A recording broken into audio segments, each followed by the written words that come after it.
Descubriendo la cruz. Capítulo 11. María Magdalena y la cruz. ¿Qué puede hacer la verdad de la cruz por alguien cuya vida se arrastró entre una y otra catástrofe? Encontramos aquí el caso de una mujer tan trágicamente degradada, que la Biblia la presenta como poseída y a merced de 7 demonios.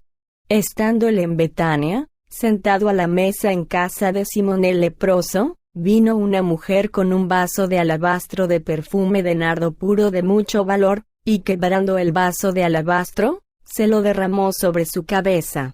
Entonces algunos se enojaron dentro de sí y dijeron: ¿para qué se ha hecho este desperdicio de perfume? Pues podía haberse vendido por más de 300 denarios y haberse dado a los pobres. Y murmuraban contra ella. Pero Jesús dijo: dejadla. ¿Por qué la molestáis? Buena obra me ha hecho. Siempre tendréis a los pobres con vosotros y cuando queráis les podréis hacer bien, pero a mí no siempre me tendréis. Esta ha hecho lo que podía, porque se ha anticipado a ungir miles cuerpo para la sepultura. De cierto os digo que donde quiera que se predique este evangelio, en todo el mundo, también se contará lo que ésta ha hecho, para memoria de ella. Cuando María rompió el frasco de alabastro de precioso perfume para ungir a Jesús, estaba dando al mundo una expresión no premeditada de este mismo espíritu de amor y sacrificio que la vida y muerte de Jesús ejemplificaron. El acto de María adquiere con ello un significado especial, como ilustración de la verdad de la cruz. Ese hecho acontecido en Betania es lo más bello y conmovedor que un pecador arrepentido haya hecho jamás. Proveyó la mayor evidencia, ante Jesús y ante el universo expectante, de que la humanidad es ciertamente capaz de apreciar de todo corazón el sacrificio hecho por Jesús. María no poseía justicia por ella misma, pero le había sido verdaderamente impartida la justicia de su Salvador. Imagina hasta qué punto su noble acto debió alentar el corazón de Jesús en sus horas más tenebrosas. Ningún poderoso ángel celestial hubiera podido darle el consuelo que le trajo la memoria de aquel sincero y conmovedor acto de María. El amor sacrificial que ella manifestó a Jesús, proporcionó al Salvador una vislumbre de su gozo final. El fruto de la aflicción de su alma habría por fin de quedar satisfecho, cuando contemplase a muchos, hechos justos mediante la fe que obra por el amor. La evocación de ese amor penitente conmueve corazones y cambia vidas. Sin duda, ese es el fin que ha de lograr el sacrificio del Salvador. En deuda con María. El mundo puede deber a María algo que nunca ha reconocido, por animar de ese modo al Cristo tentado, en su momento de mayor necesidad. Seguramente la tibieza de los 12 no le supuso el consuelo que le dio María Magdalena, a quien ellos despreciaron. Sin embargo, María no sabía por qué se había sentido motivada a ofrecer esa extraña y pródiga ofrenda. Informada solo por la inescrutable pero infalible razón del amor, lo dio todo para adquirir ese precioso perfume, y ungió de antemano el cuerpo de Cristo para la sepultura. Era tan completamente incapaz de defender su acción ante el reproche de los discípulos, que Jesús mismo hubo de salir en su defensa. Respaldándola ante la obtusa insensibilidad de los 12, transformó el incidente en una lección sobre el significado de la cruz, algo que la Iglesia de nuestros días necesita desesperadamente comprender. De hecho, de las palabras de Jesús se desprende que es imprescindible una cierta clase de aprecio en consonancia con el misterioso acto de María, a fin de comprender el Evangelio mismo. Jesús pronunció sobre el acto de ella el mayor de los cumplidos jamás dirigido a cualquiera de sus seguidores: de cierto os digo que donde quiera que se predique este Evangelio, en todo el mundo, también se contará lo que ésta ha hecho, para memoria de ella. Incomparablemente mejor que la inscripción sobre mármol que honra la memoria de un emperador romano.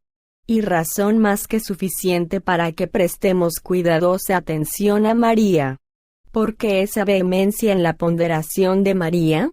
No por causa de ella, sino por causa de este Evangelio, es necesario que la fragancia de su acción alcance al mundo entero.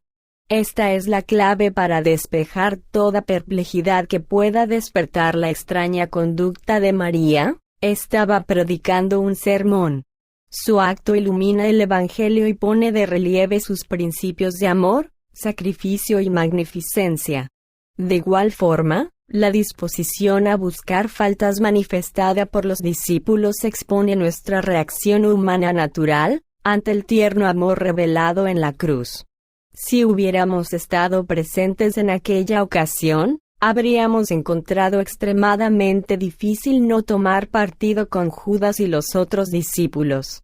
María había hecho algo que por toda apariencia era irracional e injustificado, por despilfarrador. 300 denarios, el precio del perfume, venía a ser la totalidad de lo que ganaba un obrero a lo largo de un año de trabajo, siendo un denario el sueldo habitual de un día. Una suma como esa habría probablemente bastado para dar de comer a unos 5.000 hombres, sin contar las mujeres y los niños, de acuerdo con la cautelosa estimación de Felipe. Si no fuese porque conocemos el desenlace del drama acontecido en Betania, ¿qué habríamos pensado de ese, en apariencia, insensato despilfarro? ¿Cuántos administradores y miembros de un consejo habrían dado su aprobación a un gasto como ese? ¿Quién de nosotros no habría simpatizado decididamente con los discípulos en su indignación? El desequilibrio emocional manifestado por aquella mujer era digno de reproche. Nuestros corazones habrían estado más que dispuestos a secundar la sabia moción de Judas. ¿Por qué se ha hecho este desperdicio de perfume? Pues podía haberse vendido por más de 300 denarios y haberse dado a los pobres. Jesús mismo asumió la defensa de María. Según nuestro juicio natural, habríamos estado prestos a dar la razón a Judas. ¿No habría sido un acto de devoción más sobrio y práctico, el derramar unas gotas del precioso perfume para ungir su cabeza, y vender el resto en beneficio de los pobres? Difícilmente podemos reprimir una expresión de alivio por no tener muchos fanáticos como María, entre la membresía de nuestra iglesia. Sin embargo, es aún más sorprendente la forma aparentemente exagerada en la que Jesús defendió el acto de María. Habríamos esperado que le dirigiera alguna expresión de agradecimiento por su devota actitud, junto con una amable y mesurada censura por lo descomedido e irreflexivo de su acción. Podría haber confortado a María, al mismo tiempo que procuraba aplacar la indignación de los 12. Pero no. Mientras que la desdichada María intenta pasar tan desapercibida como puede, llena de vergüenza y confusión, temiendo que su hermana Marta y hasta el propio Jesús la tengan por inoportuna e insensata, Jesús eleva su voz por sobre las murmuraciones de los discípulos. «Dejadla. ¿Por qué la molestáis? Buena obra me ha hecho». Lejos de alabar el aparente interés de los discípulos por los pobres, reconoce una motivación enteramente diferente en la conducta de María. Se trataba de una caridad infinitamente más auténtica. Su acto había sido una parábola del amor divino, un vehículo para proclamar el Evangelio. Jesús, al defenderla, estaba defendiendo su propia cruz. Impartió al hecho un significado y simbolismo que ella misma ignoraba. En el frasco de alabastro, roto a sus pies, Jesús vio su propio cuerpo herido y quebrantado por nosotros. En el precioso perfume, derramándose abundantemente hasta la tierra, contempló su propia sangre derramada por muchos para remisión de los pecados, y sin embargo, rechazada y despreciada por la mayoría de ellos. En la motivación de María, en su corazón arrepentido, contrito y lleno de amor hacia él, Jesús pudo ver el bello reflejo de su amor por nosotros. En el sacrificio de María para adquirir el costoso perfume, Jesús se vio a sí mismo anonadado, vaciado de sí mismo en el papel de amante divino de nuestras almas. En aquel aparente derroche vio la magnificencia de la ofrenda celestial, derramada en medida suficiente como para salvar al mundo, y sin embargo aceptada solo por una pequeña parte de sus habitantes. Así fue como Jesús hubo de defender su maravillosa cruz, ante aquellos cuyos corazones debieron haber estado prestos a apreciar su valor incalculable. Simón, los 12 y nosotros. Para el más puro y santo amor que la eternidad haya conocido, Judas solo tuvo desdén. Lo único que supo hacer el frío, duro y desagradecido corazón de los discípulos, fue adherirse a la crítica egoísta de Judas. ¿Nos creemos mejores que ellos? Un engaño agradable. Haremos bien en recordar que María estaba respondiendo a los misteriosos impulsos del Espíritu Santo, una motivación que no se detiene a explicar sus razones. Solo un corazón contrito y humillado puede dar cabida a una inspiración tal. ¿Los discípulos no eran conscientes de tan elevados impulsos, a pesar de haber recibido en privado más clara instrucción que María, sobre lo cercana de la hora de la muerte de Jesús? Debieron haber sido más receptivos que ella a la cruz. Sin embargo, una mujer de corazón penitente, carente de preparación, predicó un sermón sobre la cruz más elocuente aún que el de Pedro en Pentecostés, un sermón que hasta el día de hoy toca el corazón de aquel que se detiene a estudiar su significado. Vemos aquí que el conocimiento de los detalles históricos de la crucifixión es nada, comparado con un corazón que verdaderamente la aprecie. Si la carne y la sangre son incapaces de comprender la doctrina de la persona de Cristo, tal como afirmó el Salvador en Cesarea de Filipos, otro tanto sucede con la doctrina de la cruz. Una ilustración del sacrificio de Cristo. Considera la motivación de María. No fue por esperanza alguna de recompensa, ni por deseo de reconocimiento personal por lo que realizó su espontánea acción.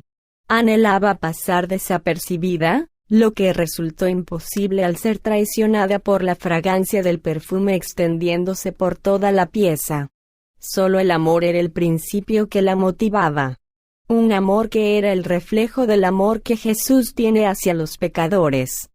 ¿Cuál fue la motivación que llevó a Jesús a la cruz?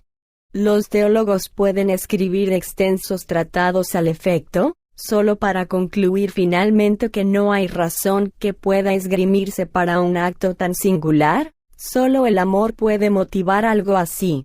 Cuán reconfortante debió ser para Jesús el ver reflejada en María la imagen de su propio carácter. ¿En una pecadora, te preguntas? Sí, en una mujer de la ciudad, que era pecadora. En ella pudo contemplar el maravilloso reflejo de sí mismo. Con la fidelidad con la que un negativo reproduce los detalles del positivo, Jesús vio en el amor de María la impronta y semejanza de su propio amor modélico. El escarnio quebrantado miles corazón estoy acongojado, diría él. El arrepentimiento había quebrantado ahora el corazón de María, mediante el ministerio del propio corazón quebrantado de Jesús. Maravillaos, oh cielos, y sorpréndete, oh tierra. El plan de la salvación triunfa. Aunque por lo que respecta al endurecido corazón de los 12 todavía está por ver la justificación del riesgo divino asumido en el Calvario, resulta ser ya un éxito rotundo en la hija de Betania. El sacrificio de Dios en Cristo ha despertado en el corazón de ella el sacrificio que le es complemento y consecuencia, el corazón contrito y humillado que Dios, a diferencia de los discípulos, no desprecia. El sacrificio de María brilla más intensamente al verlo a la luz del sacrificio de Jesús, ofreciéndose a sí mismo por nosotros. Alabando la acción de ella, Jesús dijo, ha hecho lo que podía, en el sentido de que hizo todo cuanto estaba a su alcance. Ciertamente, Jesús hizo todo lo que podía. Ignoramos si María fue recompensada por los largos días de trabajo que dedicó a la compra del perfume, pero, si aquel que se despojó hasta lo sumo, el que se humilló a sí mismo, haciéndose obediente hasta la muerte, y muerte de cruz, pudiera recibir amplia recompensa por su sacrificio, ¿podremos finalmente nosotros, aun sin frascos de alabastro para ungir su cabeza, encontrar las lágrimas con las que lavar sus pies atravesados por nuestros pecados? Jesús, ¿no podrías tú encontrar en nosotros 7 demonios que expulsar, a fin de que podamos aprender a amarte como hizo María? La grandeza de su acción. Los discípulos razonaron, ¿por qué no emplear una pequeña dosis de perfume? ¿Por qué ese derroche de algo tan costoso? Está desperdiciándose por el suelo. 300 denarios convertidos en nada. María, habrían bastado unas pocas gotas derramadas sobre su cabeza. Así habríamos razonado también nosotros. Hasta el día de hoy el corazón humano que no es receptivo a la inspiración, es incapaz de apreciar la magnificencia del sacrificio del Calvario. ¿Por qué dar su vida en rescate por muchos, cuando solo unos pocos habrían de responder? ¿Por qué ese derroche de amor sacrificial a raudales, siendo que resultaría en una gran parte aparentemente desaprovechado? El sacrificio efectuado fue suficiente para redimir a todo pecador, y a los millones de ellos que jamás hayan poblado la tierra. ¿Por qué pagar un precio tal, cuando solo una pequeña parte habría de responder? ¿Por qué habría de llenarse de congoja y lágrimas el ser divino, ante tantas Jerusalén despreocupadas, que no conocen el tiempo de su visitación? ¿Por qué no limitar el amor y su expresión a los pocos que irían a responder a su llamado, en lugar de derramar el don infinito sin medida, con aparente pérdida de una gran parte del mismo? Tal debía ser el razonamiento de los discípulos a propósito de la magnificencia de María, y así razonan aún hoy muchos sobre aquel cuyo amor reflejó María fielmente. En respuesta cabe decir que el amor no es amor genuino a menos que sea pródigo, sobreabundante. El amor no escatima jamás, no calcula. El preciosísimo frasco de alabastro de María no era una ganga adquirida en una rebaja. Pagó el elevado costo por lo mejor que le fue posible encontrar, sin pararse a pensar en la conveniencia de ahorrar alguna parte. Podemos imaginarla dialogando con el proveedor del perfume. Viendo en ella una pobre paisana, debió proponerle un producto a bajo coste. ¿No tiene algo mejor?, pregunta María. Sí, pero cuesta 100 denarios.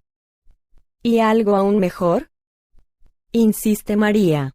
Tengo lo mejor de lo mejor, pero es también lo más caro. Es digno solo de un rey o emperador, y además, tú no puedes permitírtelo, María.